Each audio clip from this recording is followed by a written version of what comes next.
నమస్కారం. నా పేరు కారుపోతుల తేజస్విని, ములుగు జిల్లా వెంకటాపూర్ మండలం. గత ఎన్నికల్లో తెలంగాణ రాష్ట్రంలో కాంగ్రెస్ పార్టీ అధికారంలోకి వచ్చాక అమలు పరిచే 6 గ్యారెంటీలను ప్రకటించింది. అందులో భాగంగా మా విద్యార్థులకు 5 లక్షల విద్యా భరోసా కార్డు, విద్యార్థినులకు స్కూటీలు ఇస్తామని ప్రస్తుత ముఖ్యమంత్రి రేవంత్ రెడ్డి గారు హామీ ఇచ్చారు.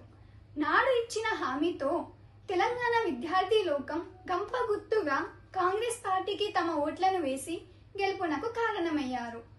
అధికారంలోకి వచ్చి సంవత్సరం గడిచినా కూడా విద్యార్థి భరోసా కార్డు లేక, ఫీజుల రియంబర్స్మెంట్ లేక విద్యార్థులు నానా అవస్థలు పడుతున్నారు.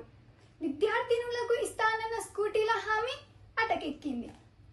ముఖ్యమంత్రి గారు, మీరు ఇప్పటికైనా స్పందించి విద్యార్థులకు ఇచ్చిన హామీలను నెరవేర్చి మాట నిలుపుకోవాలని విద్యార్థులు కోరుతున్నారు. ధన్యవాదములు.